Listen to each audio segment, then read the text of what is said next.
What's up, guys? It's the Essential John L. Crossfire.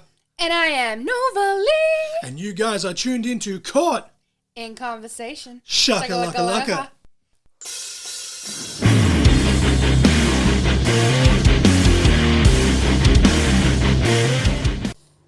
Ladies and gentlemen, welcome to episode 143 of Caught in Conversation. It's Sunday, kid. It's Sunday, kid. Which is funny because if you don't have Patreon, you're getting this on a Sunday when it drops. It wasn't even intentional. But how are you today, my lovely wife, Nova Lee? Of course, I am John L. Crossfire, in case you haven't figured it out. How are you today, Nova Lee? I'm good. It's been a long day, actually, as we record this intro. Still a little traumatized after getting forced to the welcome in the last episode as we record this, but anyway. Yeah, as we record this intro and outro, we just recorded a bonus episode which actually dropped yesterday. If you listen to this on Sunday the 15th, we did a bonus Saturday night's main event episode which turned into a 2-hour, 40-minute rant with my friend from Canada who's been a fan for 38 years. That's 8 years longer than I've been alive. So yeah, all the wrestling. This conversation with Aragon was so fun. I went all over the place. We talked going to Japan, one for wrestling, but broke down to talking about theme parks, whether that be Disney, Universal, and towards the end it just broke into a little bit of ridiculousness, some comedian references, one being Gabriel Iglesias, hence the title of the episode. We also went into the football stuff. Yes, and he represented Chile at an international level, and he's one of the core Chileans, really, when you think about it, and you'll hear about it in this conversation, that there's a reason that there's a team for Chile on an internationally recognized level. Like, that is insane. It's crazy. It's not time for the introductions yet, but I'm going to use that again, because like that's cool. Like, he talked about how, but we lost here and we lost there. But, like, you've got to build a foundation somewhere, and I cannot wait for you guys to hear how and why they came to be, and, of course, all the Wrestle Strong and just wrestling stuff in general of him becoming a fan. But Nova Lee, song, match of the week, let's nail it out. Let's roll. So, for your song for episode 143 was Monster by Skillet. And your match of the week for episode 143 was John Cena versus Shawn Michaels at Raw on April 23rd, 2007. And the reason we picked this song is, one, Aragon talks about playing video games and stuff in there. It wasn't the exact one he was talking about. I think it was 2007 that he brought up. Maybe it's just because that's what I think of when I think of SmackDown vs. Raw. But it was one of the SmackDown vs. Raw games. It might have even been 2006, I think it was 2007. But obviously this song was actually on the soundtrack for SmackDown vs. Raw 2010. And on top of that, while we were road tripping as we record this last weekend for ICW, C Factor was pumping all the divorced dad rock, and obviously Skillet was on there, so it felt appropriate. It was a big pop. I was like, yes! And for the match, let's go Skillet. Aragon mentions in this conversation that if he had to pick an all-time favourite wrestler, without a doubt, would be John Cena. And he also mentioned some of his favourite matches, and a lot of them were Shawn Michaels matches, particularly the WrestleMania match with Taker at WrestleMania 25. That is, I believe that's been a pod of the week. It's been a match of the week on the pod. So I was like, what about John Cena versus Shawn Michaels? Has that happened? Turns out I've already done that specific match on episode 75, I think it was, or 72. It was 70-something. Who's counting?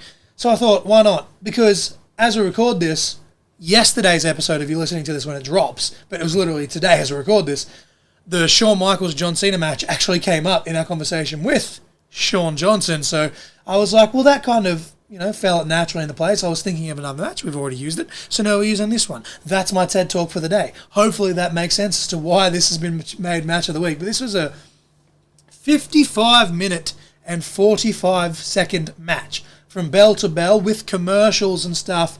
It's about 45 minutes to watch because obviously it's not picture-in-picture. I'm sure there is a version somewhere that has the full match. Surely, with all the WWE cameras, it'd have to be a full version.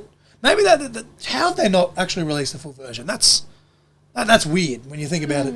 But yeah, it's about a 40-minute match, 45 minutes with entrances to watch it because obviously the commercial breaks are just, it fades in and out.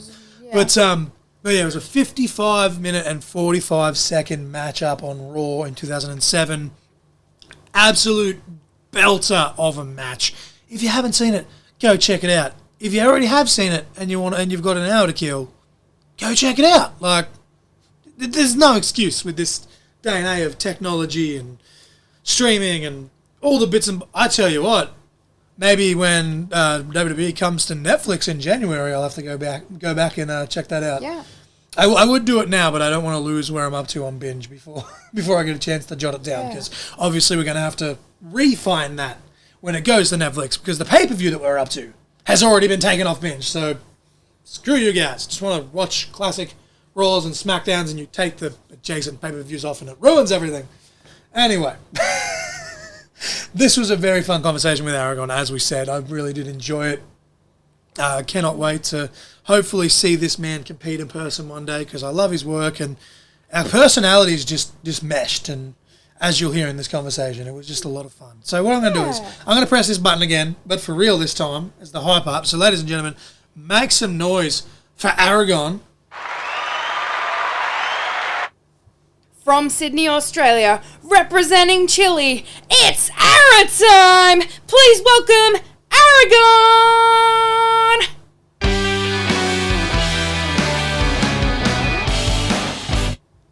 Ladies and gentlemen, I am here, of course, as always, with my lovely wife, Nova Lee, but our guest today is the one and only Aragon, representing Wrestle Strong Dojo. And Nova, Aragon has just told us that this is his first ever podcast.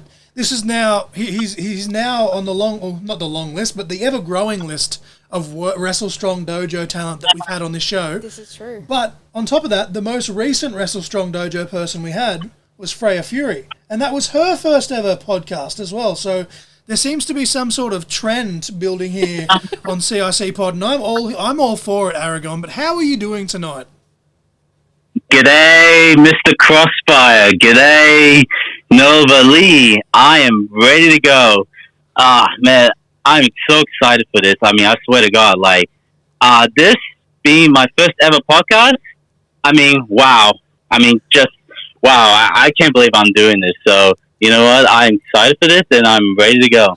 And I will just say, before I ask my opening question, we do have a fan base. I don't know how it happened or when it happened. Crazy. We do have a listener base in Chile. So that quite excites me, and I'm very excited to have you on here. A Chilean fan? Yeah, is that right? Yeah, I don't know if it's one person or multiple people, but quite often in the in the old algorithm and like demographics, like as such, analytics, whatever you call it. Yeah, not good with words, but yeah, like in the stuff with the things where it lists the countries, Chile quite often pops up. And it's not as big as we've got a really big fan base in the UK randomly. I don't know why, but yeah, Chile pops up quite often. So I'm really awesome and excited to have you on here and represent. Yeah, well, to this Chilean fan here, I don't know if you speak English, but I got something that is Chilean related. So just stick around and have a listen. So I only speak a little bit of Spanish. Like I'm not very fluent. So even though I was born in Australia and such, but even though I never properly learned the language, I only know a little bit. So. Pero no hablo español. Very sorry. Yeah. All right, but I always, I don't know if you've listened to the show or not, Aragon, but we always ask the same question for first-time guests. It's a very generic question, but I like it because it's a good little icebreaker, and that's just simply, what was your earliest professional wrestling memory? My earliest professional wrestling memory, I think it all started when I went to my cousin's house, and we were just playing some PlayStation 2 video games. And the first earliest memory of wrestling was me playing SmackDown vs. Raw 2006. Oof! So. Nice. So I would have played it around late 2005 and early 2006, and I was just so into it. I mean, I'm so into the game. Like, especially one of my favorite parts about this game, where you playing the story mode. Particularly, whichever wrestler that you pick in the game for story mode, it has some certain storylines that you have to follow. Like for instance, there's a storyline with when Teddy Long got ran over by a car, and then we just trying and you just trying to figure out like who's the guy who ran over Teddy Long. I mean, that's just the SmackDown version, and in the Raw version, you just put through scenarios where you will like win the championship, and then Eric Bischoff will immediately vacate the title of you because some obscure like rule book such and such. So it's just like it's such a good game. Like I love playing John Cena. He was my favorite. John Cena was absolutely my favorite. Rey Mysterio. I absolutely love Rey Mysterio. Eddie Guerrero, and then later on when I was watching TV, I was flicking through the channels, and there it is. There's WWE Raw, and it's just a promo of John Cena with Triple H, and this is just the day after WrestleMania. I'm like, wow, there it is. There's the guy from the video game. There's John Cena, and then on Friday, there's Rey Mysterio. He's the world heavyweight champion. Just wow, it was absolutely blew my mind that the guys who have played on SmackDown vs. Raw, they're absolutely real life people, and wow, it's just I had an absolute blast. So now, what a game! Obviously, this is an audio-only podcast, Aragon, but I have the biggest shit-eating grin on my face right now funny. Because you're now the third or fourth person that I've had this conversation with, and I've shared the story many times. But now, obviously, we're recording this on Tuesday, the 3rd of December. It's going to drop Sunday, the 15th of December. But by the time this episode drops, it's literally only going to be last week's episode. We just had this same conversation a couple of days ago with Kerry Grove from the United States, where he was the same thing. And it was, and all three of us have the same wrestler, like he said, John Cena as well. But Rey Mysterio, I thought Rey Mysterio was just this like made-up ninja guy because of all the flips and the flops and the crazy stuff that he did. And then one day it was like, holy shit, that's Rey Mysterio. He's actually jumping out the sky and doing the 619, and it just who's that jumping out the sky? Yeah. I'm glad you caught that. Thank you. Yes. But man, that's actually just made me so happy that we're kind of, because like I watched loosely in the Attitude Era, but it was mainly WWF. So I didn't know Rey Mysterio in the Cruiserweight division and Eddie Guerrero for that instance in the Cruiserweight division until playing the video games, and now Eddie's my all-time favorite wrestler, and it's just crazy to think that same thing. It's started with a video game. I don't know.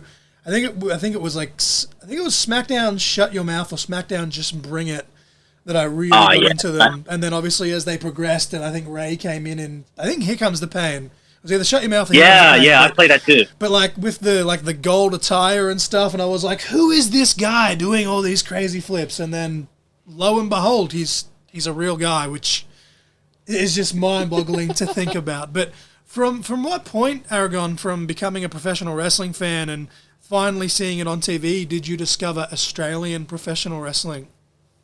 I didn't really discover professional wrestling like much later on. I don't know, when I first started watching wrestling, I was 9 years old. So I discovered Australian wrestling was probably when I was 16 years old.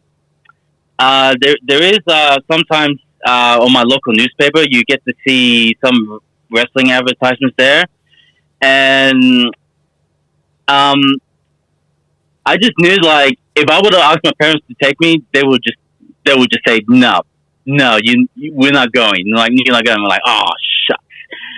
So I would, they probably wouldn't let me go. So until like I again saw the local newspaper again, and then see the wrestling show, I'm like, okay, I mean, I can just go by myself. I mean, it's not far from my house, so I just catch the train and such and see a wrestling show. I'm just wow. I had absolute blast seeing my first ever Australian professional wrestling show, and then after that, I just keep going and going to another promotion and see another promotion to this point where the one wrestler that stood out with the rest was Dean Draven. Okay. And yeah, and from what I recall, that he was going for the heavyweight championship at the time, and it was like a hardcore match. And I just saw Dean Draven. He would go for this diving headbutt off the ladder, and just wow, and then just became the Australian heavyweight champion. It's just wow, I absolutely adore people like Dean Draven, and that was the time where, you know what, I actually want to give this a shot. I actually want to pursue this. So yeah, if it wasn't for Dean Draven, I wouldn't be here where I'm today. I've had the pleasure of meeting Dean Draven a couple of times, and I also had my chest lit up by chops from him in a rumble. But there was a match I can't even remember who was facing. It may have been Jake Gibson. It may have been someone else. It was when the Crossface Club was a thing anyway, like the first go around of it. But he came to Canberra, and I remember sitting backstage and watching the monitor, and seeing Dean hit that diving headbutt even all these years later, and just I'm meant to compose myself. I've got to go out and wrestle later on with whatever the hell I was doing on that show. It was 2018-ish.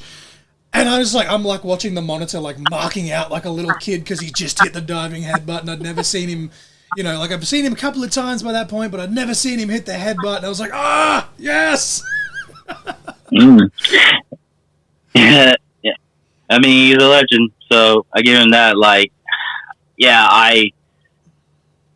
I always thought to myself, if I were to get in the ring, would I ever to face the man himself, Dean Draven?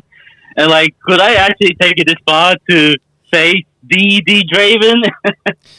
With that being said, Aragon, obviously, coming along and then seeing that hardcore match and seeing Dean dive off the ladder, at what point from then, what was the deciding factor that got you to take that step yourself to get into the business, and when did you take that step?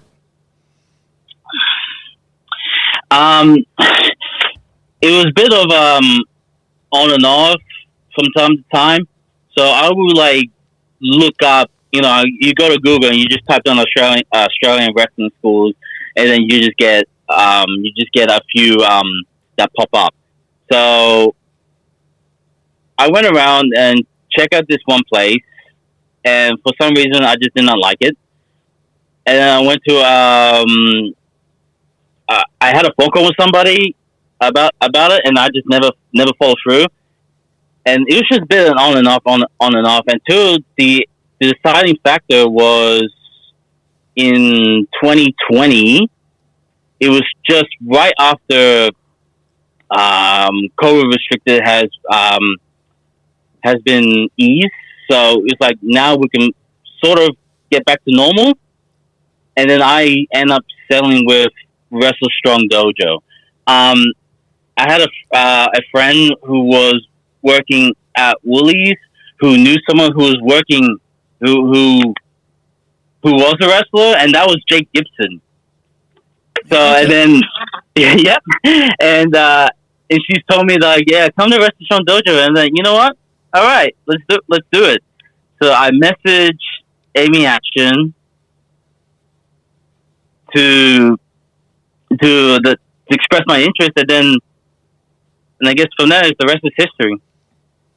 I love how many of these stories that we've got over time on the podcast over the last few years of, I don't want to go on a sidebar here or a rant and hijack Aragon's episode, but we talk quite at length about how back in the day, how wrestling was gate kept a lot, right? And but in this era, there's been so many people that's been it's been a friend of a friend of a friend kind of thing. Awesome. Yeah. And it's just been there. There's been so many stories like that. I love this.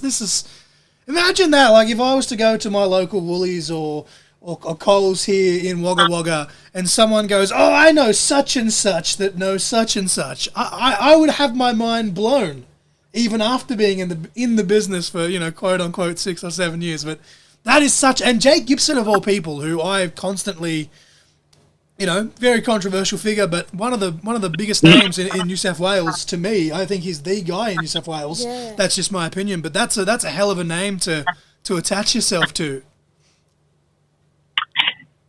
Yeah, man. Jake Gibson. Yeah, I actually really like Jake Gibson. I like his in ring promos, and I absolutely I love his work. So and he helped me a lot with promos too. So yeah, we were like, we will go on Skype or what's the other one called? Zoom. Yep, Zoom meetings. That's it. And he would just teach us about how to cut a promo, and I'm just totally grateful that he put the time and effort to help us with promos. So yeah, and then it's just that we kept coming and going to wrestling classes until my friend says she doesn't want to go anymore, and then I'm like, okay, and then I just kept coming and training and learning the bumps, learning the ropes, figured out my character, such and such, until I finally was able to make my debut in, I think it was November 2020. I don't know the exact date. That had a Rumble show, and then I got my spot in the Rumble show. So yeah, and that's when Aragon was born. We're going to kind of fast forward quite a lot with Nova's first question, but this podcast is ADHD, so we jump all over the place. It's chaos, but it's somewhat organised chaos. But okay, so Aragon was born in November 2020. We're going to fast forward all the way now born in November 2020. Aragon, the character, That's was true. born. That's true. Yeah, Aragon, the character. It was born in November 2020, and 4 years later, November 2024. Yes. You've just come back from Japan. So, Nova, please take it away. Yes. So you recently took a trip to Japan with Dean Draven. How'd that all come to be?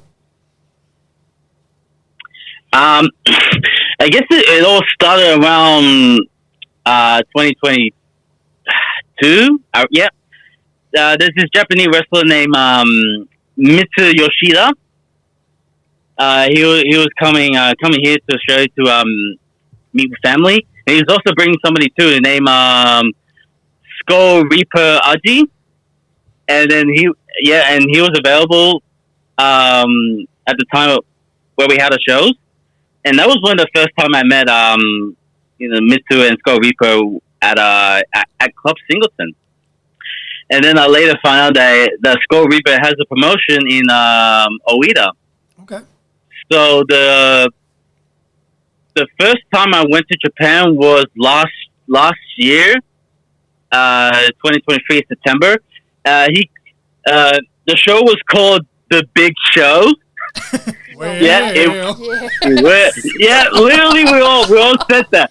We all said that. We like, well, we all everybody else did that. So finally, we arrived in Oita, and Skull. I'm totally grateful for Skull Reaper's hospitality. And he offered us training too. And so when we did the big show, it was outdoors, but he had lots of guests, like celebrity guests, lots of sponsorship. Yep, some celebrity guests. I don't know their names, but they are like somewhat famous. So I don't know the name. It's the old wrestling adage. I was big in Japan, brother. These celebrities were big in Japan, along with the sponsors. Hell yeah. So and they have there's such a huge roster of wrestlers like backstage. Some of them are from one guy was from All Japan Wrestling. The other guy I actually sat next to the great Sasuke. Oh, dude! That's he was deep cut. Yeah, he was there, and it was just like, wow, the great Sasuke. I saw like a couple of videos here and there, but like, wow, what a big name. And unfortunately, I don't know the other guy's name, but he was basically. He has a WWE Legends contract, and he wrestled. He used to wrestle Ric Flair back in the WCW days. Great Muda? No, it's not the Great Muta. No. I'm sorry, I don't know his name. I have no clue, but like he was there. But he's a legend. He's an absolute legend. He has a Legends contract, but he can still like take some bookings in Japan. Fujinami, Tatsumi Fujinami. I think that's it. He's a WWE Hall of Famer. Yeah. Yeah. Yeah. Well, what a shame! Like I don't even know the guy's name. Like wow, shame on me. I thought he was like the reason I said the Great Muta because I thought you were saying it tongue in cheek when you said, "Oh, I don't know the guy's name," but no, it may have been Fujinami, but we don't want to assume things here in case it was another gentleman. But that's the only other guy that I can think of off the top of my head. I really should have fact checked this before I even started. To be honest, it's just because he's that big now. He's just like, I was just with a WWE guy. It's fine. Just another guy. It's not WWE guy. You know, let's just roll with it. You know, let's just keep the ball rolling. I love this. Yeah. So a match in the Big Show. It was a 3-on-3 tag team match. So it was just me, Joey Fox. And I forgot it. Oh man! Again, you said I really should have fact checked this. I know his shoot name. He goes by Brody, but I just totally forgot his wrestling name because it's a Maori name. Like wow! Again, just shame on me for not even fact checking this before I even start. So. Yeah, it was a 3-on-3 tag. It was against Mr. Yoshida. Okay. And then there was the NWA Tag Team Champions. And once again, as I said, I really, really, really should have fact checked this before I even started. Like again, I can't even remember the names. Like again, well, shame on me, as I said. Time and time again. I'm trying to figure out what's their names. It's in Japanese, but I know that they are brothers. So my tag team partner's name is Mikara. That's his name. And I totally forgot like the other the brothers tag team, but they were tag team champions. So. And yeah, it was an absolutely great match. I mean, like wow, I wrestled in front of 15,000 people. That is insane. Amazing. That's awesome. That was huge indeed. That was probably the biggest crowd I ever wrestled in front of. So yeah, overall, I had a blast in Japan. I just had an absolute blast. And then they were saying like we should go back to Japan again for next year. So we got in contact with Skull, and he had a show coming up around on November, and we decided November. All right, sweet, November of this year, and we got in contact with Big Japan Pro Wrestling, and then we were booked at Korakuen Hall in Tokyo. That's what popped me the most. Sorry to cut you off there, but when I saw it was at Korakuen, people say, I know like New Japan fans are like, man, the Tokyo Dome this and that, and like 70,000 people or whatever the Tokyo Dome fits is great, but man, the Korakuen Hall, the just the history that's in that venue is. Man, I honestly I'd take that over Madison Square Garden any day. To be honest, cool. Like that's some sacred ground right there, man. Yeah. I mean, Korakuen Hall is such a historic pro wrestling venue. Like, I'm like, wow. And then when we get inside, wow, we actually have locker rooms, like real locker rooms that, wrestling shows in like here, like you get like a room and you get a couple chairs and a table. But here you got steel chairs. You got a locker that you can actually hang your stuff in. Like, wow.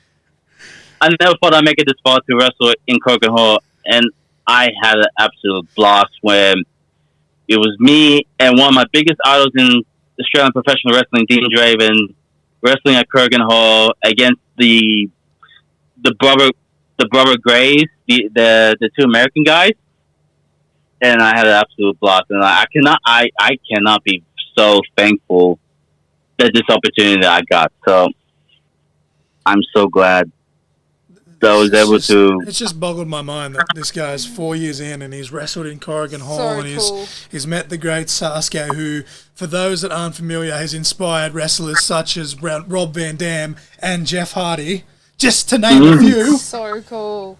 Ha! I'm trying not to fanboy myself right now by proxy, but like, dude, this is cool. This is so cool. Yeah. Yeah, earlier we went to watch a Noah show. It was at Kurgan Hall, so I'm like, what? And it's just I can't even put it into words in my mouth now. So it was just like it was a great experience. I met some new people. I met the promoter, a couple of American guys, and I just had an absolute blast to finally wrestle one of my biggest wrestling venue dreams, to wrestle at Kurgan Hall. Man, I just want a locker room where I can like hang something up. That's it. That's the extent of my goals. It doesn't even need to be a fancy venue. Just have a backstage area where I can put a coat hanger up to hang up my shirt and my pants, and we're good. Oh man.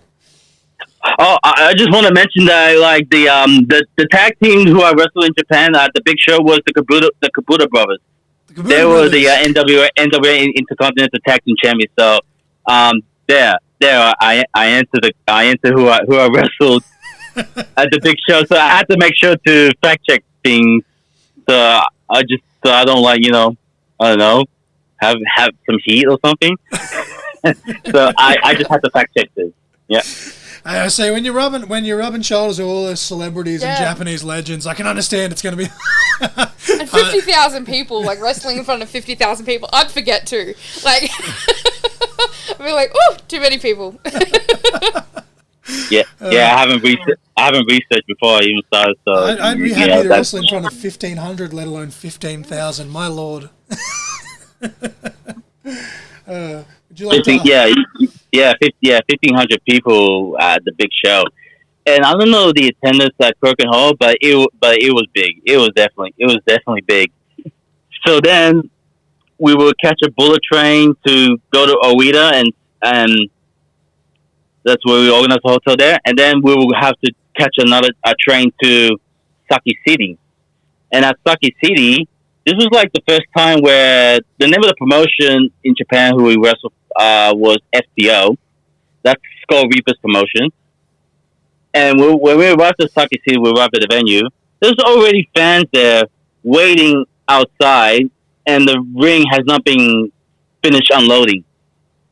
So they were just there, like in the morning, and wait to around the afternoon to get the best seats, and then when the finally show started, it's sold out. It was a full house, and it's just like wow, what a mark!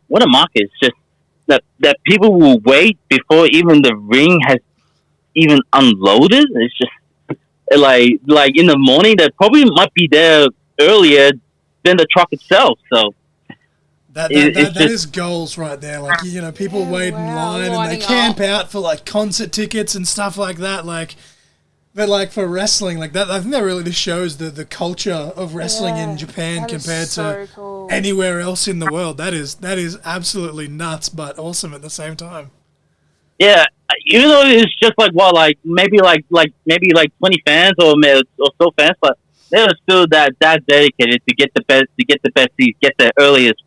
As possible, so to get the best seats. So we wrestled the brothers again, and we won.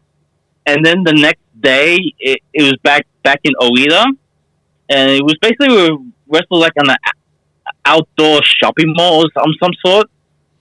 And that was when we became the Wrestle Dojo Tag Team Champions. Earlier, that Skull Reaper and Mitsuyo Yoshida won the Wrestle Dojo tag team champions here in Australia, and they took it with them to Japan. And and then of course that got changed when it went from Mitsuyo Yoshida to Kazi. So on the last day, it was me, Dean Draven versus Skull Reaper and Kazi for the Wrestle Dojo Tag Team Champions. Yep. What a blast. Yep. Dean Draven got top rope, diving headbutt.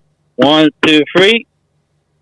With the new Wrestle Dojo Tag Team Champions here in Japan. And then that's gonna be so surreal for you too, like for that, like you from going to seeing like Dean Draven hitting the headbutt off the ladder to not only like meeting him and traveling with him and teaming with him, but like being tag team champions along with him. That's cool. That is it's a dream come. So cool. It's a dream come true. Just went from just being this young teenager, just who loves wrestling, and seeing Dean Draven for the first time, and when he became the heavyweight champion, I did face him a few times, and then finally to actually tag with him and becoming the Wrestle Dojo Tag Team Champion, standing by next to him, it's just an absolute blast. Just like 4 years in, I never thought like I will make it this far. But hey, I'm just getting started, so who knows what's ahead of me or how far I'll take this. So yeah, big celebration, and we all went home, and yeah, that's just crazy. I cannot thank Amy Atchin, Dean Draven, Skull Reaper, and Big Japan. I just cannot thank them enough. It's just so real. Absolutely, and you know, you got to give yourself credit too. You know, the work you've put in to come along with that, but to tick off, you know, that much bucket list stuff and goal stuff in such a short amount of time and so close to each other as well is, man, I'm happy just for you. Like that is so cool hearing your story, but. On a lighter note, Nova, if you'd like to switch gears to your next question. So my next question for you is, what was your favourite thing to see/do in Japan? Theme parks. Hell yes. Yes. Absolutely. It's just last year I only just went to Universal Studios and I had the best time there, and just going to see the Waterworld stunt show, the Spider-Man ride, Jurassic Park roller coaster, and such and such and such. It's just like I always wanted to go to Universal, but it was mainly the American version. But still, it's an achievement of mine just to go to Universal Studio. And then this year, we went to Disneyland. I was literally about to ask about Disneyland, because the Japanese one, a lot of people have said when it comes to Disneyland, they like the Japanese one more. Yeah, because they have all the cute little like foods and stuff, and it just looks so cool. So tell us, Aragon, then, what was it like at Disneyland in Japan? There's like two Disney parks. There's Disney Sea, and there's Disneyland. And just for 3 days straight, we went to Disney Sea the first day, the second day Disneyland, and then the third day again Disneyland. So we had this app where we wanted to get the quickest way, you know, get on the rides quicker, and you know, fast spots and stuff. And and it's just so surreal. Just like when Amy and we was telling how great Disney is, I have to go. I absolutely have to go. It's just it is a long line, you know, like even such simple as getting food. It's just simple as getting food is like it's just a huge line. It's just like, I'm starving. I haven't eaten today. I just want to eat something. It's just a simple sandwich. That's all I want. And yeah, the ride that I wanted to go on was the Tower of Terror. That was the greatest ride I've been on at Disney Sea. It was just, yeah, it's just basically like, I don't even know the story, but you go in this elevator, you sit down, and then it would just take you up, and then it's just basically a big drop. That's what it is, just a big drop, and I just can't get enough of it. I just can't get enough of going to Disney.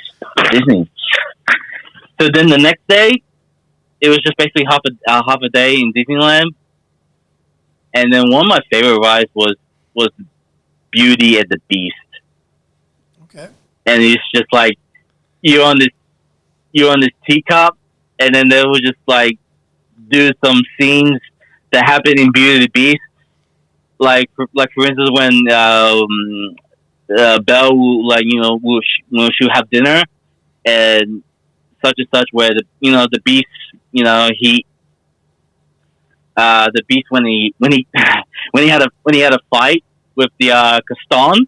Yep. And then of course there's a part where they start dancing together when they all turn human, and that was like the absolute best ride there. I mean, it was a huge line. I mean, it would be like 180 minute wait, but when we got the fast pass, it was like 15-20 minutes.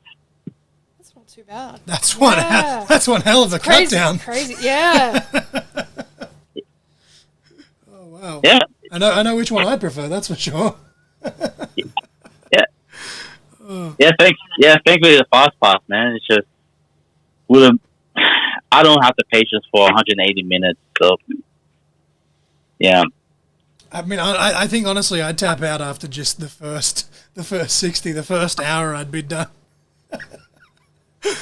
Yeah, and then after the third day, we're just like, okay, 3 days straight of Disney. I'm absolutely sick and tired of it now. I keep hearing the music, the whole loving music. I'm just like, it's just too much. It's just too much for me now. And then finally, it's all over. It's just like I just want to go back to my hotel. 3 days straight. I can't get enough of it. Enough Mickey Mouse, enough Donald Duck, enough everything. Yeah, just imagine he's just like trying to he's just trying to relax. He's about to fall asleep, and all of a sudden, the voice in his head is just like, "Hiya, pal." Yeah, just like, shut up. I'm just getting goofy. Hey, look. Aragon. Can I go home, please? Like, no. I'm trapped. I'm trapped. That's one hell of a fever dream. Oh. So my next question was, did you get to go to any of the Japanese like steakhouses, like teppanyaki, like areas or places like that, like for dinner or anything? Yeah, there is a steakhouse where it's a wrestling steakhouse. Oh, cool. Yeah. We met someone there who we were grateful enough, like he gave us a ride to the steakhouse. And once you get there, you see like pictures of wrestlers who actually went to that steakhouse. You see Hulk Hogan. One. Yeah. Is that the Ribera Steakhouse or a different one? That's the one. Yes. Ribera. God. Goals. Did you get a jacket, or did I not have any in stock at the time? Dean Draven got the jacket. Oh, nice. Of course, Dean Draven got the jacket. Oh, dude. He got the jacket. Hell yes. Yeah. You see like pictures of Hulk Hogan, The Undertaker, and John Cena. Like he's my favorite wrestler. Absolutely, he's my absolute favorite. John Cena, and just all a bunch of others too. Like, and then what they have on the menu is just only steak. That's it. Like you get like different sizes. And then you just get the steak, but it's like sizzling steak with like a stick of butter on top, boiled rice, and corn, and that's it. Hell yeah. Steak and beer, and I had a beer too. So hey, steak and beer, what a life! One of the Japanese I beers. was gonna say, what's your go-to? Yeah, Japanese beer. Yes. Yeah, Japanese beer. I don't know what I had, but I just said beer, and they just give me that beer. So I was happy to drink it anyway. I love the acai. Yeah, I don't mind the SI ones. They're not bad. Yeah. Hell yeah.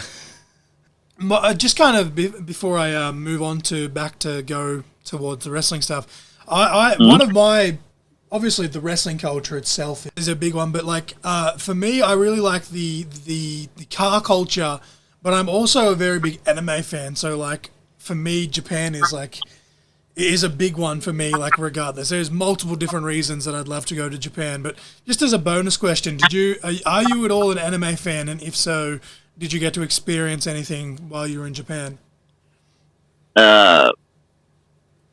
Mainly it's Dragon Ball Z. See, like I love that because like I love like a lot of there's a few obscure animes here and there that I do love, but my favorite, I'm a basic bitch when it comes to that. Dragon Ball Z will always be my favorite, even though it's one of the most basic ones compared to some of the other ones. The most famous one, to be honest. So and of course Pokemon. Back then I was a huge Pokemon fan. Not so much now, but overall, it's just like when you go to Universal Studios, like back last year, they had this whole Pokemon thing where like you got DJ Pikachu, and they would just play DJ Pikachu, and they would just play some I think it's house or trance or something like that. And it's just like, it's just like my nightclubbing days. Hell yeah. I just wanted to throw that in there because, like, obviously wrestling's a big thing, but the car culture and anime is, like, one that I would love to go to Japan for just in itself. But before I move back to the wrestling, something I'd like to just quickly bring up. Obviously, you love representing Chile, and you mentioned to us, and as we record this, it'll be 2 weeks ago now, but as we record this, last week's episode was Terry Campese, legendary Canberra Raiders rugby league player. He's played rugby union as well.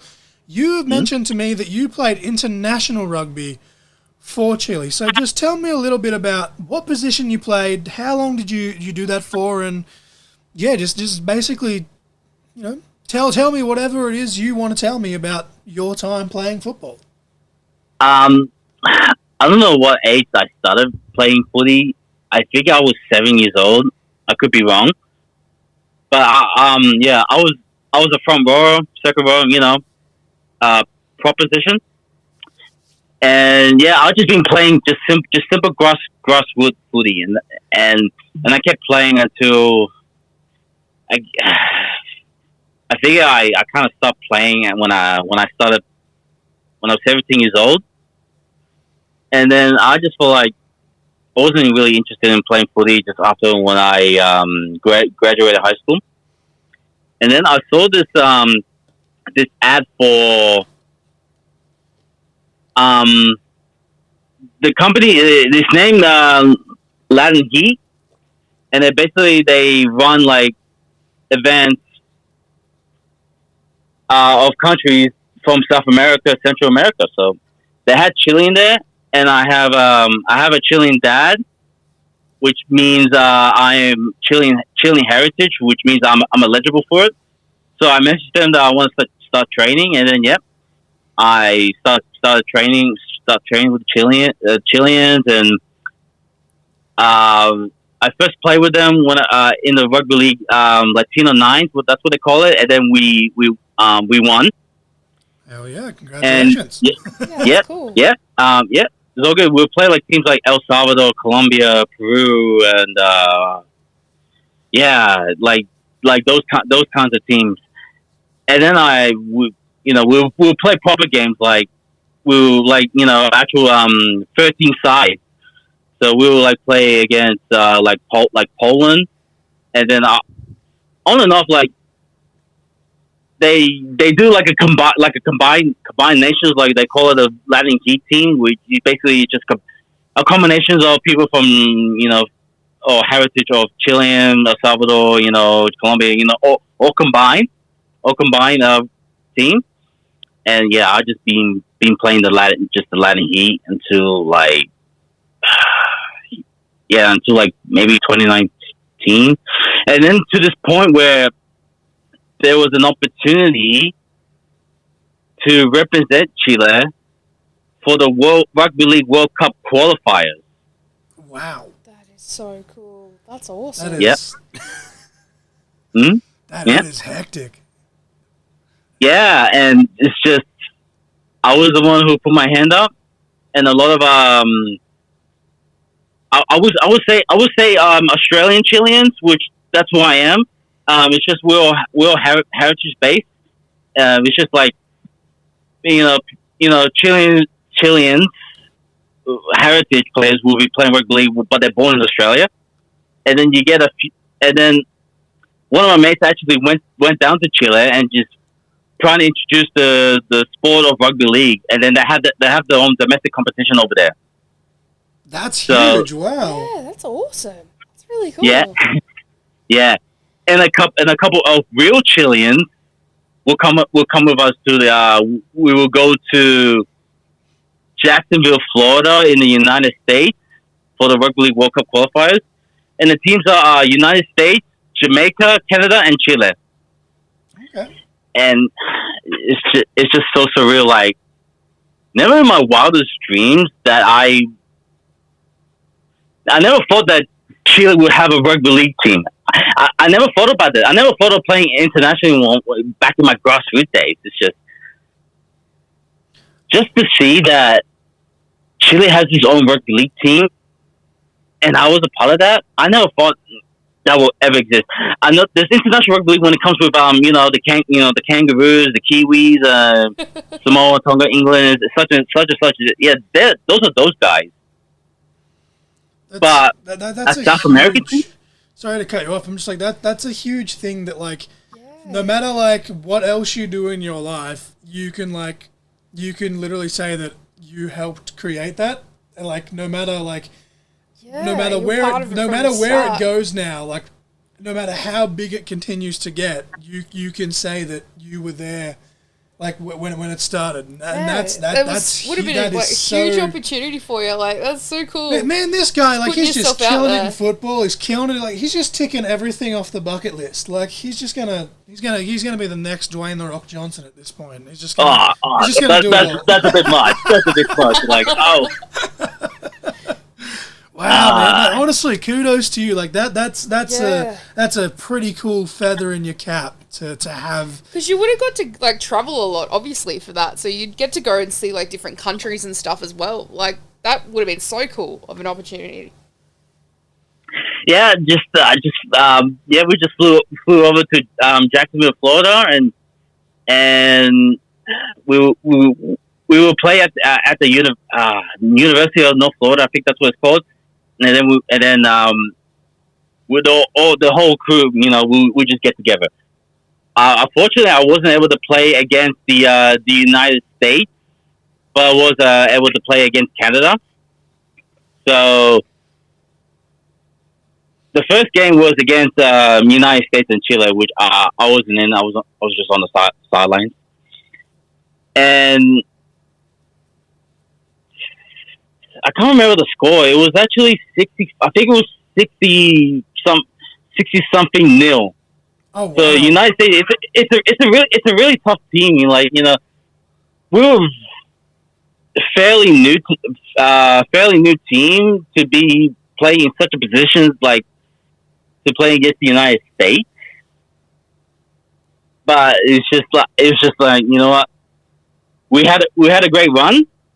And I was happy to see what we could against the United States.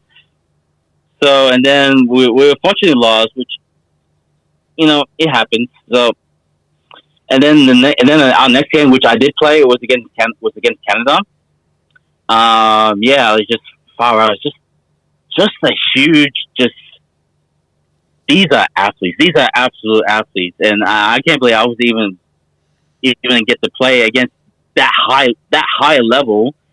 in another country, and it's just what, it's like what experience. And of course we lost against the Canada. Like I have no clue what was the score, but I know we scored two tries at least. Scored 2 tries, and yeah, and that was it. Just we fortunately didn't qualify, which is but hey, it was a good experience, and Jamaica ended up winning the whole thing. So good for Jamaica. So that got to be like bittersweet though, because like you say unfortunately you lost, but as we said, like the fact that you've kind of helped create this bigger thing now. That every really time cool. Now that Chile pops up into one of those things, you literally, as I said, you can be one of those guys that I was part of that. You were a part that's of, so cool. kickstarting that and getting it off the ground. So that's really cool. Next time I see Chile in like some sort of rugby thing, I can be like, hey, I talked to one of the guys that helped build that. That's pretty cool. Yeah, just recently, Chile just won the South American Championship, and that was just like on a Monday. So they played against Brazil and they beat Brazil, and they lost to Argentina, and Brazil will beat Argentina. But since it's just a point difference, Chile had the higher score, so they are now the South American champions. That's cool. And yeah. Well, you know what? Congratulations, Chile. That's awesome. Yeah. Yeah. Shout out to the Chileno boys. And yeah, it's just like I had an absolute blast, playing my dad's home country. I never thought it could ever happen. I never thought how international rugby could just start continuing to grow, getting more nations, more qualifiers, and just more opportunities. It's just so unreal, and I can't believe I was a part of that. Unfortunately, I did play my last game 2 years ago against the Philippines, which we did win. But after that, I just focused more on wrestling, and I'm just no longer interested in being in the rugby league field. So, yep. Good on to the Chilean team. Good on to the Latin Heat, and I had a great time, and I'm ready to move on. I hope that our listeners, again, we don't know whether it's one person or multiple person, but the person that quite often pops up on our feed, I hope you get a kick out of hearing that story about almost the birth of Chilean football in a way. That's really a pretty cool. huge And it kind deal. of feeds in a bit to my next question. Before we pivot back into the wrestling stuff, this will kind of blend in a bit into both. But which was the more difficult for you? Whether that be, was it the football or was it more the wrestling? Which one did you find more difficult, Aragon? I would say rugby league. Even though I play rugby league all my life, far more than wrestling. I just find it difficult, like from time to time. I can't explain it. It's just more like for me. All I do is just pass me the ball. I just run straight, take the tackle, and play the ball. That's all. That's all I do. Pretty much, right? Even though I still find that even harder for some particular reason, but since with my rugby league background, I was and some martial arts background as well, I was able to pick up wrestling far quicker than anyone else.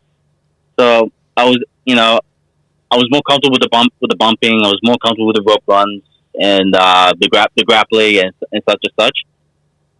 But with my athletic background, I just find it it was easy in wrestling than in rugby league, and that's just my opinion. Just on that's it. Yeah. Cool. So my next one, this is where we start to mark out a little bit because we're just marks. What is your favourite match of all time, both that you've had personally and that you've seen? And when I say seen, it can be on TV, it can be live, it can be both. Yeah, one of my absolute favorite wrestling matches of all time was indeed The Undertaker and Shawn Michaels, WrestleMania 25. That was like very popular answer and a very well worth the answer. Absolutely. That's a popular answer. Like it's just, I just absolutely just love the storytelling. To me, it's just all about story. I love the storytelling. Like just the fact, like the most memorable moment was when the Undertaker he would like jump off the rope, and then Shawn Michaels just pull the cameraman, and then with that scary bump where like the camera failed to catch him. It's one of those things where like it's not to pull the curtain back too much, but it wasn't meant to happen. But in the grand scheme of things, it kind of heightens it at the same time because it was such a gnarly bump, and you're like, oh shit! And then he obviously comes back from that. It's really cool. And Shawn Michaels was willing to settle of a count out to say, hey, I beat the WrestleMania streak by a count out, and just he's trying to wake up the referee, like, just hurry up, count him up, and then last second, boom, Undertaker's in, boom, straight out, and that's it. And what was the other one that you were saying? Oh, Nova? What was your favorite match that you've had personally?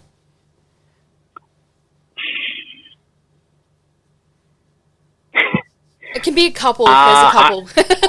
Yeah. I'm just trying to mix the which was better. Like I'm trying to figure out which was better. Was it this match? Or no, this match was better. Or on the top of my head, it's against D.B. Robertson. Hey.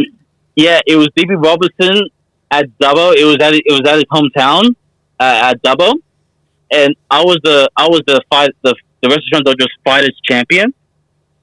And I had to defend the title at his hometown, and we were the main event. And the crowd was just absolutely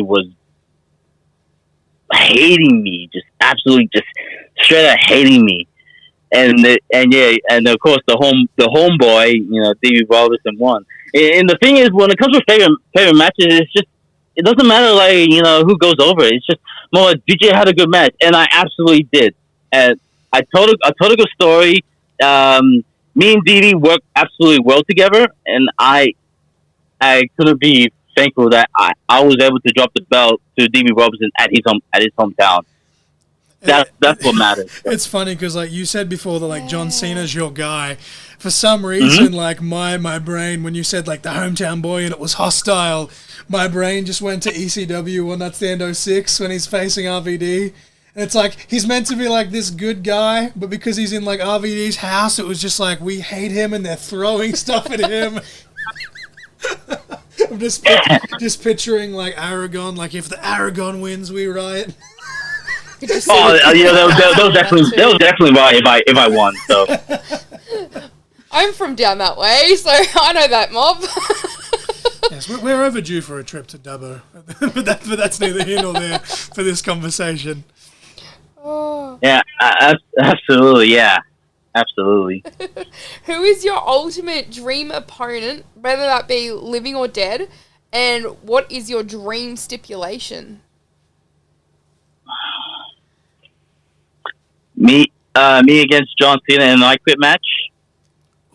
Will Aragon be the first person ever to make John Cena say "I quit"? Stay tuned. Yeah, I want to be the guy that make John Cena says "I quit."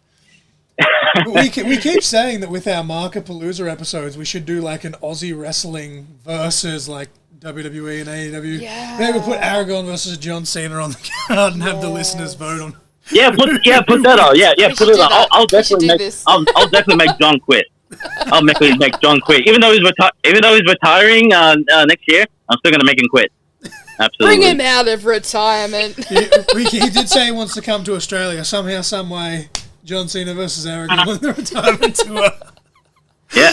Make it at a Core Stadium in Sydney at Olympic Park, and I'll make him quit there.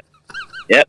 Absolutely. But before we go into the plugs, the last official question, we always do a non-wrestling question, and usually we kind of do it our best to tailor it to the individual. But given that it is December and we're coming close to Christmas / the holidays.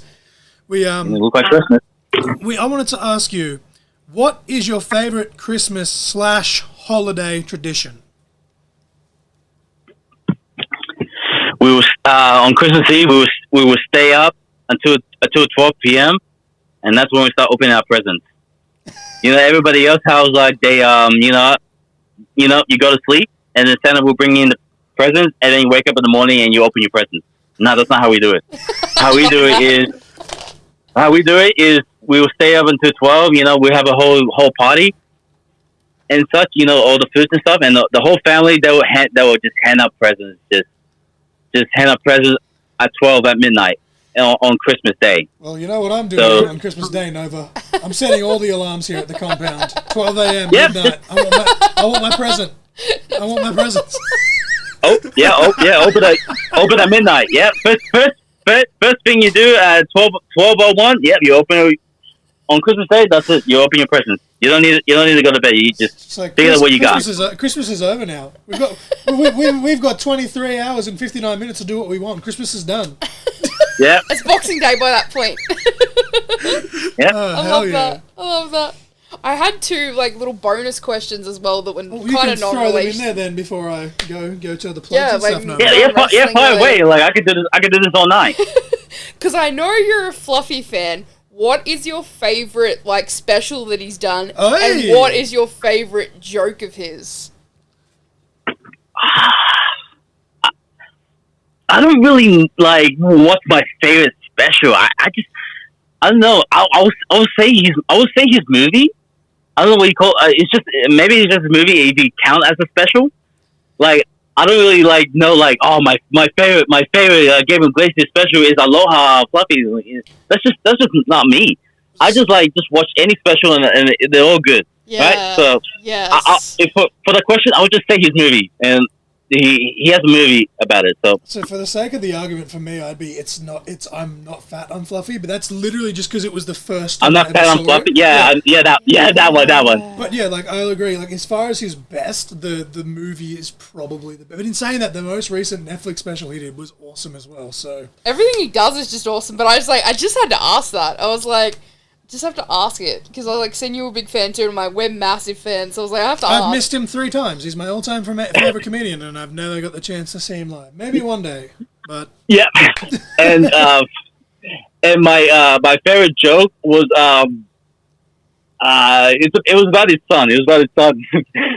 Which one was it? I think it was one of my favorite joke was when his son.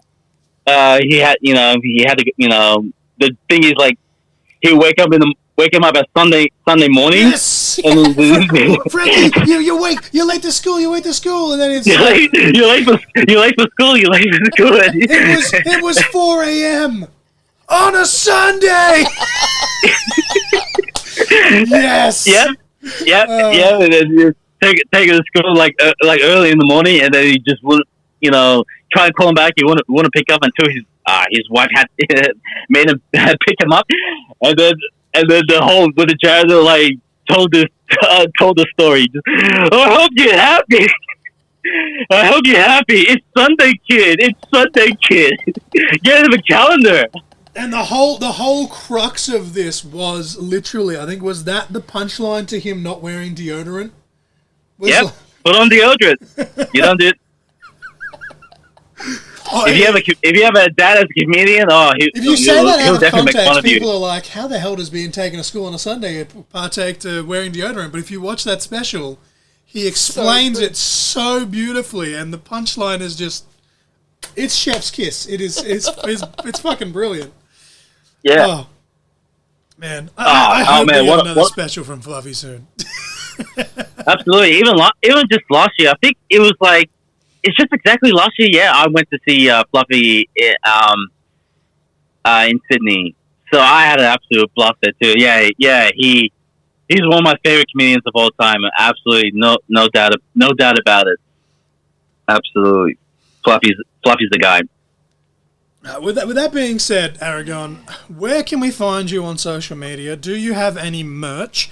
And do you have any upcoming events that you'd like to plug, keeping in mind this will drop on Sunday, the 15th of December. Yep. Facebook is Aragon Pro Wrestler, and on Instagram is Aragon the Wrestler. Aragon the Wrestler. Wrestler.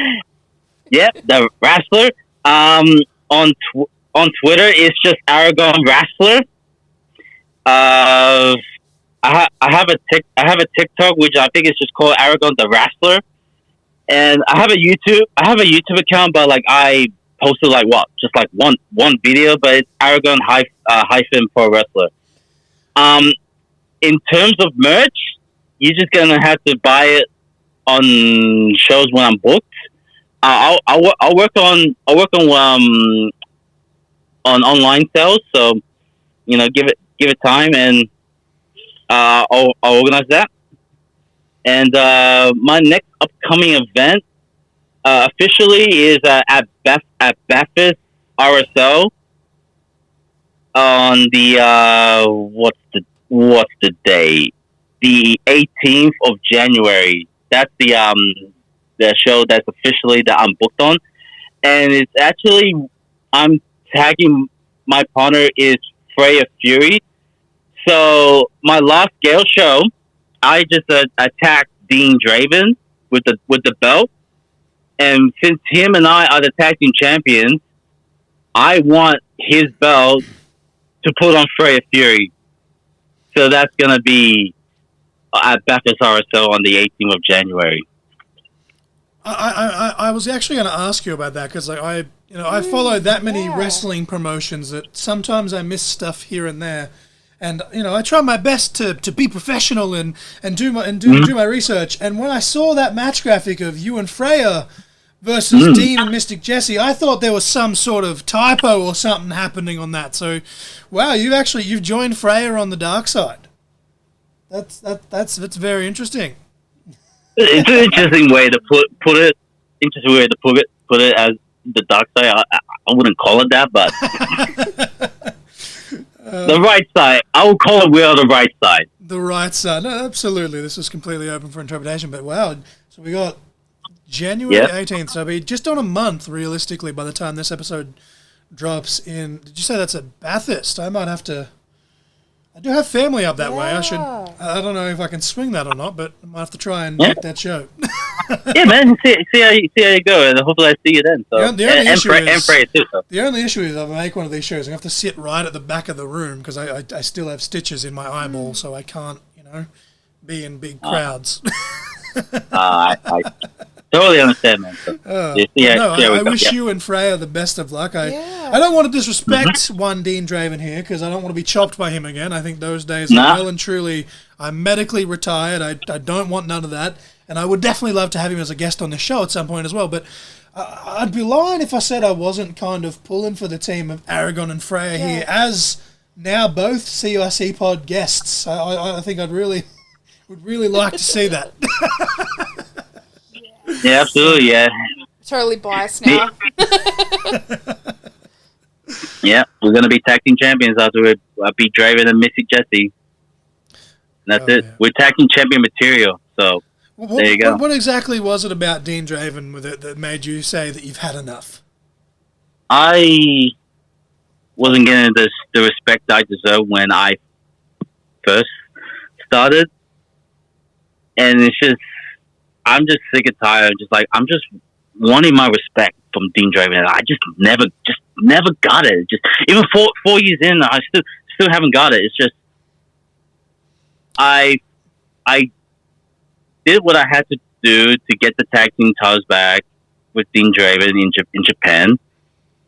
Even though we could have been a fabulous tag team, it's just the whole personal relationship thing was not working out. So, and I felt like the best thing to do was to get the belt off of Dean and pair up with one of my old tag team partners, Freya Fury.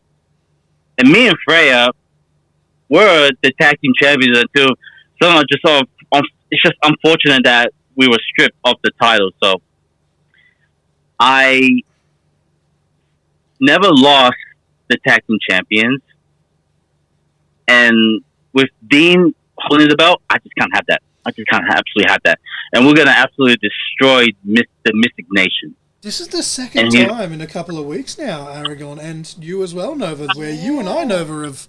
I'm kind of agreeing with that. I can understand. I can sympathise with that. And although the fans might not agree with it, I can definitely see that reasoning.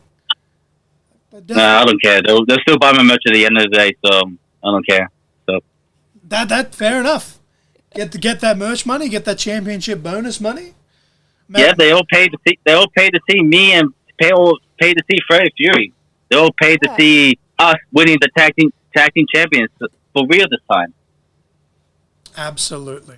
But yeah, with that being said, everyone go follow Aragon at all of those things that I'm going to have to remember to put in the description of this episode. There was Facebook, Instagram, X/Twitter, YouTube, TikTok. I think I covered the bases. And yeah, just go buy some merch and cheer him on or boo him or whatever. But go watch him, possibly. I guess whoever wins this match would be retaining the tag titles by default, which is a weird thing to say, but it's cool though. But no, I really dig it, and I wish you the best of luck, Aragon, and I thank you both on behalf of myself and Nova for coming on CIC Pod, and as we said at the very beginning of the conversation, to be your very first wrestling podcast. I'm very humbled and I'm honoured and very appreciative, and it's very appropriate now that you're teaming with her. We did the same for Freya. Maybe we could do some for the other members of the Wrestle Strong Dojo roster as well. Yeah. Yeah, I absolutely needed to do this. I absolutely needed it. Like, even though this is my first podcast, I absolutely have to do something like this, and just to get our name out, just to get the Restaurant Dojo out, just to get Freya and all the other good people at the dojo. I just absolutely have to. So, I had a blast tonight. I'm very thankful to speak with Mr. Crossfire and Nova Lee, and I hope you had a great Christmas. Thank you very much. I hope the same for you as well. Yeah. And yeah, just as I said, thank you again for coming on, and the fact that we're just over an hour with this conversation, and we've barely scratched the surface, and you've only been in the business for 4 years is quite remarkable. On top of everything you managed to squeeze in with the football stuff as well, so you're just a master of all trades. And I'm very, very envious in a lot of ways. But no, congratulations on all your success so far, and I just wish you nothing but the best in 2025. Thank you very much, Aragon, for coming on the show tonight. Yeah, thank you everybody for listening. And just to let you know that every year or every month or every week of every day of every hour and every minute and every second, it's our time. Hell yeah. Thank you very much, mate. You enjoy the rest of your night. Take care, guys. Bye.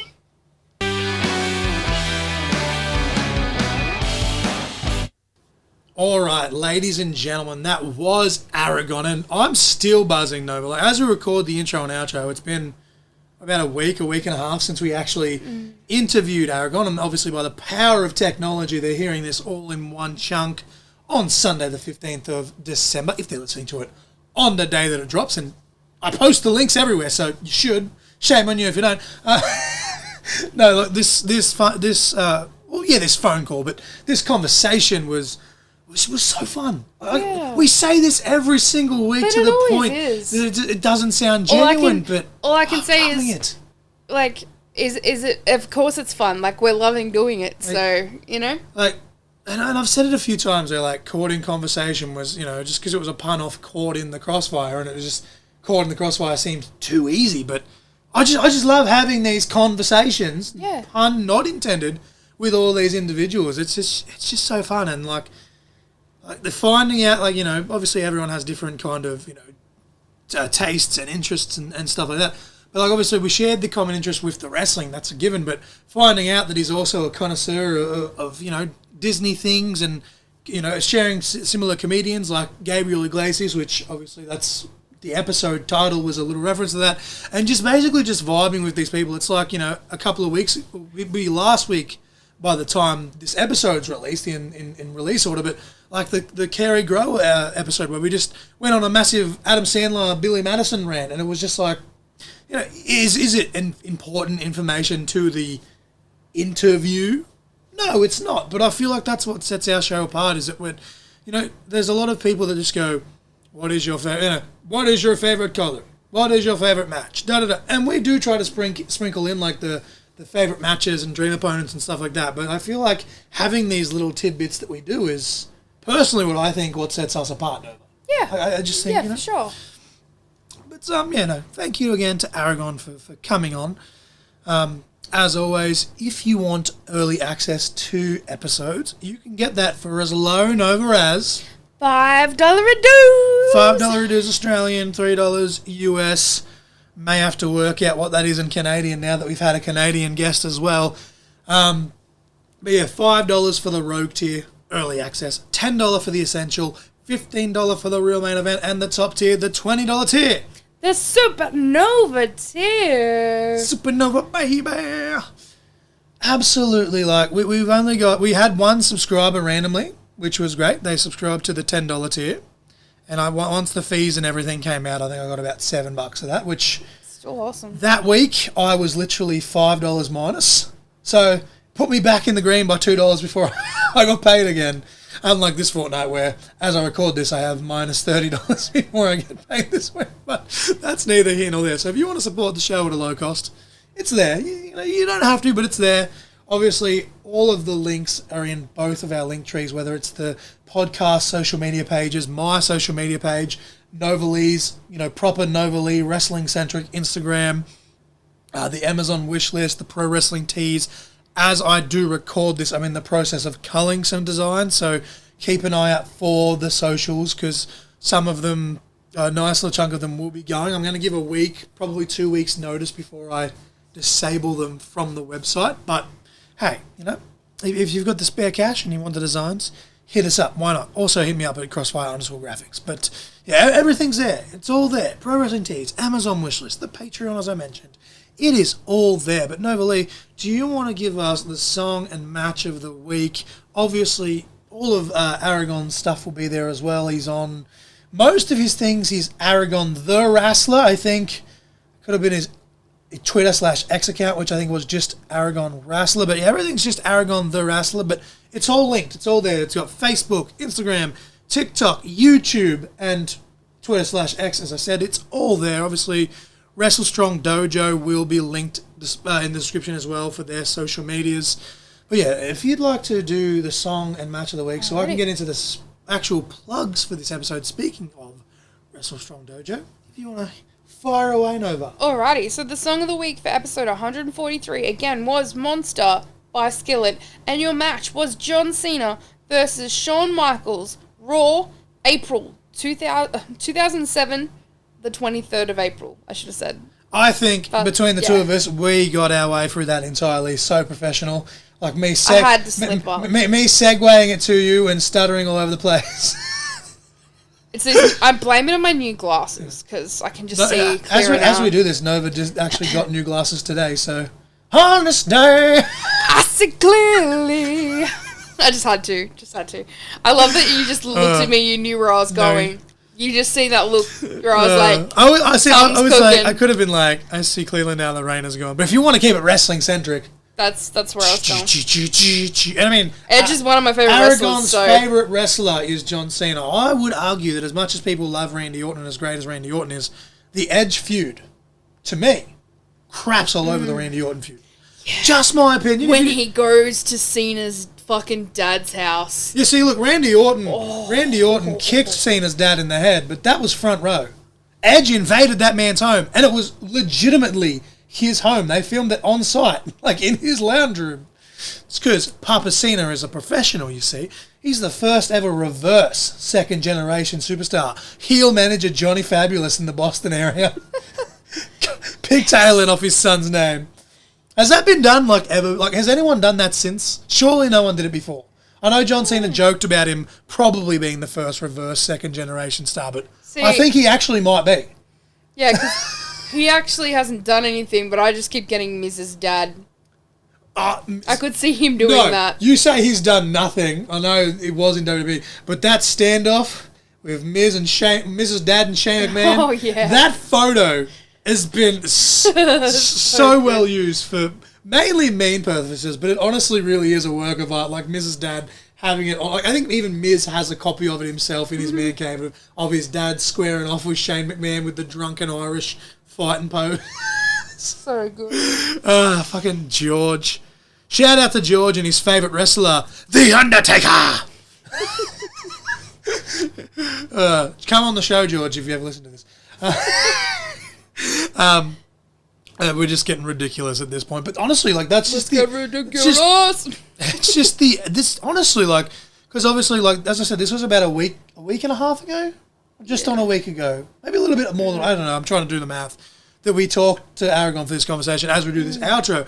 But honestly, like, you know, obviously we kind of skimmed back through it just to make sure we knew what we were talking about and covering our bases. And, like, just hearing him all over again got me hype. I was like, bro, like, I was buzzing. I really, I've never met this man in person, but he's got that charisma, you know? You know, not to, you know, peek the curtain too back, but the fact that he's now, you know, become a bad guy, I'm kind of sad because this dude's energy is infectious. Like, it just put a smile. It just put a smile. I'm a terrible person. It just put a smile on my face from the get-go, and he said he was nervous because it was his first podcast. But if you would like to see Aragon wrestle, listen to the following. Now, I say that it's actually in the middle of the plugs.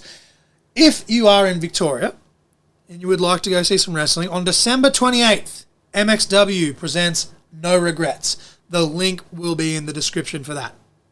But then the following month, live in Bathurst, if you would like to see Wrestle Strong Dojo and Aragon, the tickets will be in the link below. Also, and Freya. Yes, that's what I said. That's what I said. She'll be there too. The entire Wrestle Strong Dojo. We have Freya and Aragon versus Dean Draven and Mystic Jesse. Both Aragon and Dean Draven lay claim to currently being one half of the Wrestle Strong Dojo Tag Team Champions. So whichever one wins, essentially would it be crowned new champions or still champions? I don't know. I think technically the full champions. I think it'd technically be new champions because one or the other, whether it's Freya Fury or Mystic Jesse, will be the new co-tag team champion. So yeah, it's this weird thing where both men are coming in as tag champions, but they're facing each other. So that's really interesting. January 18th. I think I may have accidentally said 28th. If I did, disregard it.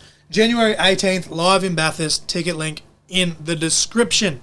And then we move back to MXW. February 28th, March 1st, 2 nights of action featuring former WWE superstar, former champion, one of the longest reigning tag team champions of that era. Obviously, the Usos have since smashed that reign, but London and Kendrick, longest reigning tag team champions of the Ruthless Aggression era.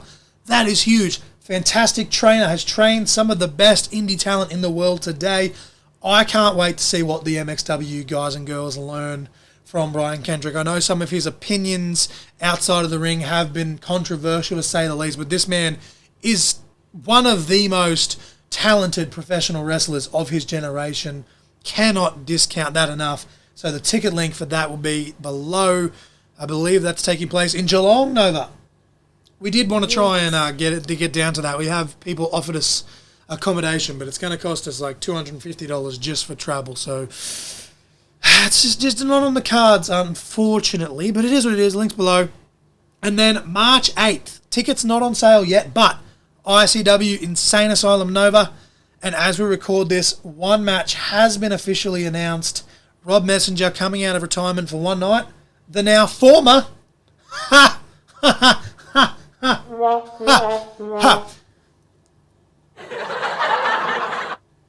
was my input.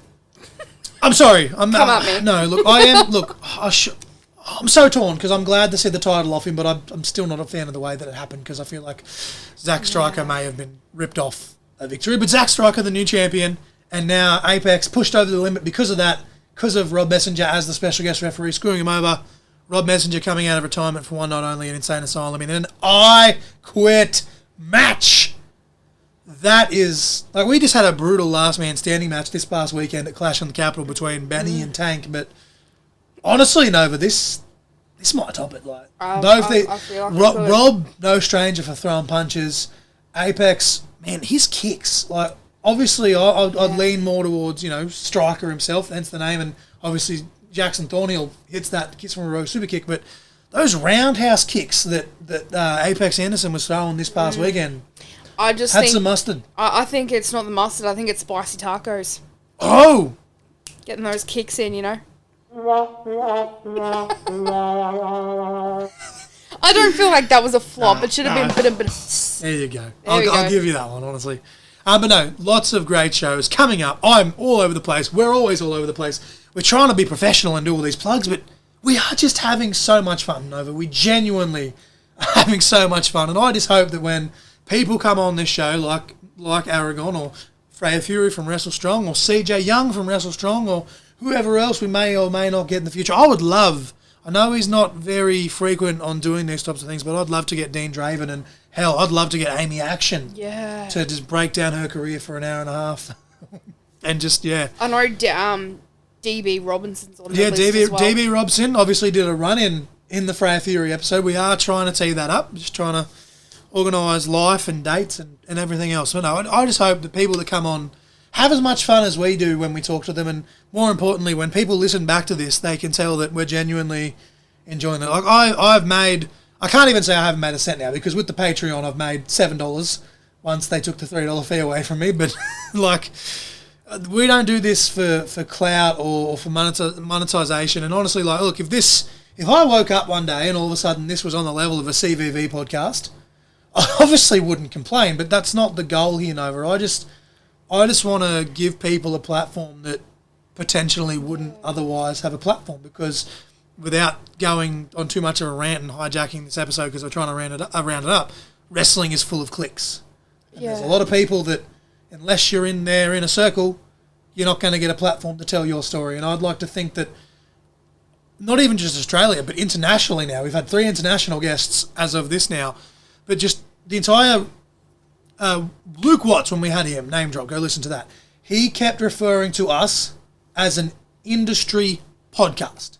Yeah. And I don't think there's another way to describe that, because we have had people from all over this country. As of, now we're in 15 different countries that people listen to this. And as far as our own country, the only state/territory that we haven't hit is the Northern Territory. I've still got my eyes out on some people that I want to get from there. Yeah, dude, I'm the same. Like, I've got a list of people I want to fire up. I just want to wait until Christmas is over with and Sydney and everything else calms down so we can get some bookings. I just appreciate the fact that people, like, not only have we had guests from all of these different states and now beyond overseas, but the fact that Aragon and other people, we definitely encourage people. Like, we have a long list. Like, there's, like, the actual list only has about 20 people on it that we've written down. But that's just because there's probably 80, 90, close to 100 people legitimately. I've added a lot to my list that I've got. And like eventually, like, we'll try and get through it. But I've had a few wrestlers be like, when am I going to come on? Or why haven't you had me on? You said you'd had me on 2 years ago. Dude, the best way to do this is when we put out and we go at everyone. I understand that a lot of the times we've done spontaneous pods and it's been then and there. Even if you're not available, just say, hey, I'm not available tonight. Yeah. But you know what? Can you please book me in this next week or whatever? Because there's been nights... Reach out to us because, There's been nights, Nova, where we've either, Lord forbid, a guest has had to postpone, or we've still had the stuff set up from doing an interview and it's still been set up and we've been like, yo, let's do a podcast. Going back to Aragon, he sent us a message in Facebook and was literally like, I want to come on here. Like... Please arrange this. I'm like, yep, no worries, done. And then he's booked in I think it was the week. 2 days later, I think we had it all sorted out. It was like within 2 days we had it locked in, and then the actual conversation was the following week. But within 2 or 3 days of talking, we had it all sorted. But it could be quicker, it could be a little bit longer. But no, just if you do want to come on, hit us up. That's end rant. I don't want this to go for too long, because we're just over an hour and a half now, which isn't too bad considering that includes the hour and 12 or 13 minute conversation with just Aragon himself. But no, hit us up. Thank you, Aragon, for hitting us up. And I just wanted to say one last thing before we completely wrap this up. just as well too, like it all comes down to if you've got stuff to plug. We really try to have people on and tailor around our bookings to stuff you have to plug, because again, it's that platform for you, and we want to try and plug things. Aragon here, Wrestle Strong, 18th of January. That's their first show of 2025. So if I can look, if we sell somehow. one ticket from this pod to Wrestle Strong, that's my job done. We just love. I love wrestling. We love wrestling. We just love wrestling and just want to support you guys. So that's why we try to tailor around that. So if you have got something coming up and you want to plug it, hit us up. And again, like I say it every time. I don't want to go on a rant, and then I go on a rant. But just kind of triggered because Aragon did reach out to us, and we just want to say that's the best way. Yeah. That's why we say, look, here's the links, here's this, here's that. Because we do chase people, but a lot of the time we do have people come to us, and that's why they get picked first over other people. And it's not that we're being like, oh, like, you know, selective. It's not. Yeah, it's just they take precedence because... It sounds so cliche, but really timing is everything. Yeah. It really is. Like, if you've got something coming up in, say, 3 months, then you better hit us up with, say, at least a month and a half to go so we can try our best to squeeze it in there. But, yeah, no. Thank you to Aragon for coming on. As I said, especially when it got towards the end and we just went on, like, that fluffy tangent, which ended up spanning the... It's Sunday, kid! That was all me, by the way. Yes, you all did. Me. You did. Nova Lee, because we always try and tailor the non-wrestling question to the individual, but because it's Christmas time, we're like, oh, we'll throw it out. And then Nova's like, actually, I do have a bonus question. So, and that's why I like having a co-host. Because there's things, as I record this, you know, not to give a cheap plug, next week's episode will be Jamie Apps from Pario Magazine and Oz Wrestling Cards. I wanted to meet him. There was a question that, as he was talking, I wanted to ask him. I started wrapping up, and obviously, Nova, you'll probably still do the intro and outro for that. Yeah. Once it comes time to that. But as I was wrapping up and I was saving the file, I was like, shit, I forgot to ask him XYZ, and I'm not going to say what it is, because if I have him again, I'll just make a note to ask it. Yeah. But that's why I like having this co-host. I hope you can have him again, because I was so sad that I missed him. I was like, I hate being his name like, dropping all these bands and wrestlers that you're massive fans of. I was like, I really wanted to meet him. But thank you to Aragon for coming on.